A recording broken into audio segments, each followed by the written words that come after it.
Alrighty, hey guys, we are back and we are setting up here for hole number 8 of the touchdown tournament. So one of the things that I want to note is you don't need to be very long off the tee.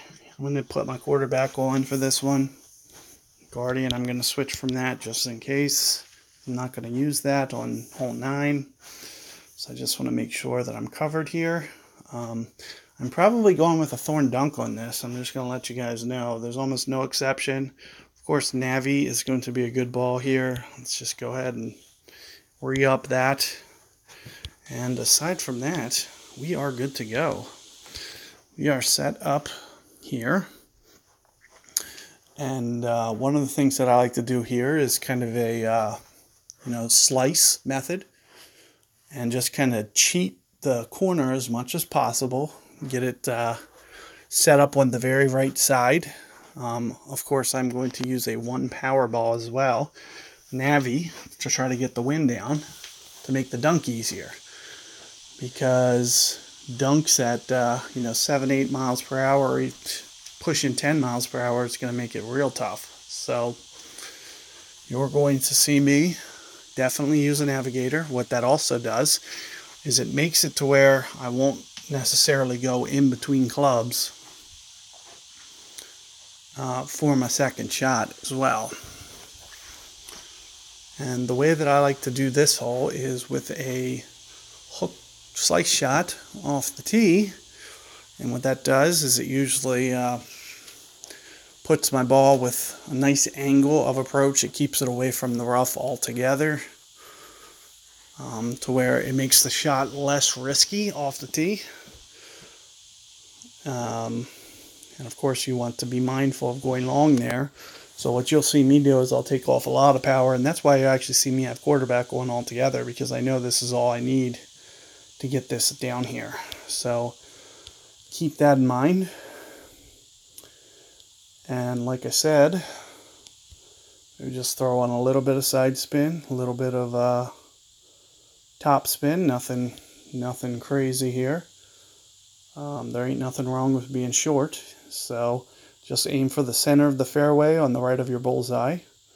And you see how it's pointed to the right, so I'm going to go just a little bit extra for my setup to where it's kind of pointed more back towards the center. And then aside from that, stack my bullseye, and just use the full foam curl that I can do, and that's usually pretty spot on. Gets it semi-aggressive on the right side here. But you see that it just kind of stays away from all the rough and still has like a nice angle coming in there to where it gets around the bend. And it is probably going to push me, pretty close to the max distance on a Thorn. But putting that navigator on kind of keeps it in the short iron territory. And one of the things that I do want to note about this shot is one of the things that you might want to do for this drive, you might want to actually put on your high backspin. So if you have like a machete, it makes your life a lot easier. You can just go for the dunk out of the bunker with a machete, or rough iron. Same with rough iron. Whatever your best backspin rough iron is. Or no, that's machete. So maybe like Sand Lizard or whatever you have that's high backspin, that's probably the way that you want to set your bag up, because it just makes things a little bit easier for you to still get to the green. And here, you see I'm going to go, I'm more towards max club here. I'm going to play this roughly right around 2 rings here.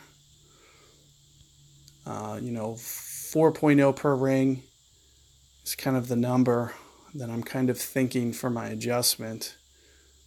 Just being as the fact that it's and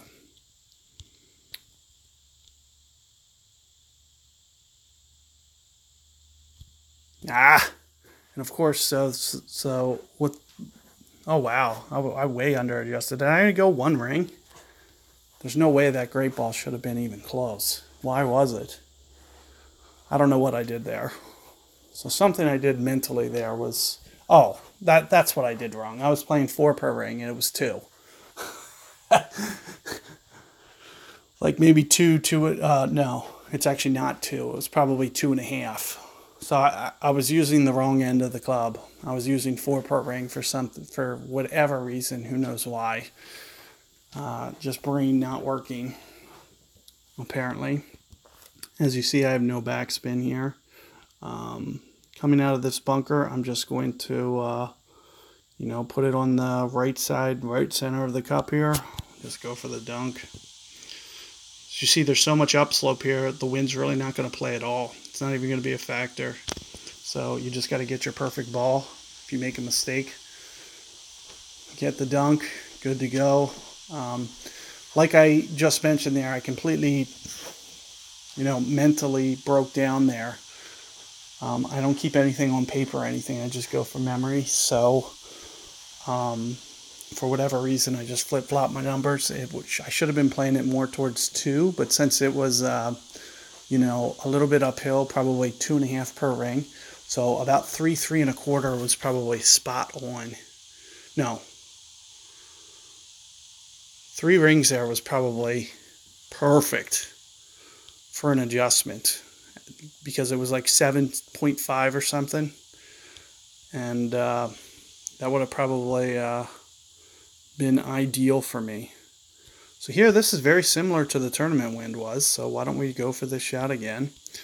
And like I mentioned on the other shot, I did mess that up last time. Let's see if I can't get this a little bit better this time. And like I said before, you just kind of want to just barely creep it onto the green there. See, that adjustment's not too bad. I think I went 1 ring under what I wanted to because I was running out of time. But you see, when you hit it into that beginning of that hill there on the green, it just kind of dies at like 2.5 rings of backspin. Of course, the only thing that brings in is it does bring the fringe into question, but it's a nice little hill for you to bounce it into. That really makes the ball check up real nice. So that's what you want to aim for. And you see how that guy was set up a little bit too far? You want to avoid getting it in there that deep. So I play mine a little cautious. I don't want that second hop to quite be in there that deep. And one of the ways that you can kind of do that is make sure that you over adjust. Would be a nice method to make sure that that doesn't come in quite that hot. But yeah, for hole number 8, keep that in mind when you're doing your adjustment. And we're seeing very close there. Almost pulled that off. I'm assuming I have just a lot of tapes right now because I think I forfeited some holes. As soon as you forfeit, they don't give you live opponents. So it makes it a lot harder when you're playing the replays, I think.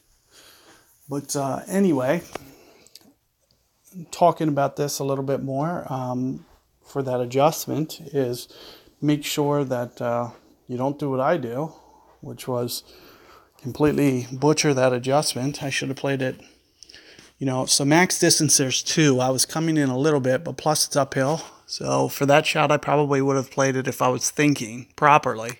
2.5 per ring.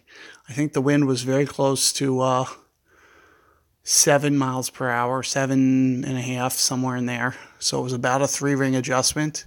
I think what you saw me do, I think I went 2 rings because I was playing it at 4. Oh, and then great balled it right. So yeah, so that has to be pretty spot on because if I adjusted 2 rings, shanked it 1 ring, we're talking about a 3-ring adjustment is essentially what I did. And that's what I was supposed to do. So that actually made my shot a lot better. And that's actually why you're seeing it hit the pin. Just be very careful if you go for that dunk that you're putting it very centered in the cup and very centered for your adjustment. Make sure that you're trying to center it up with the cup and that you're centering it up on your ball when you're pulling back. So those are the 2 most critical factors. And I know I was running out of time there. I might not have had it, as ideal as I wanted. But keep that in mind, and I think you'll be able to get that dunk. And if you do want to see the dunk being made, you can check out my Vokey video. I did make it on Vokey. And one of the best ways to be able to, consistently make that will be to put higher wind resistant balls on. Go at it with a Kingmaker, go at it with a turkey ball, and I think you'll have good success on that hole. So good luck, and I'll see you guys on hole 9. Jeez.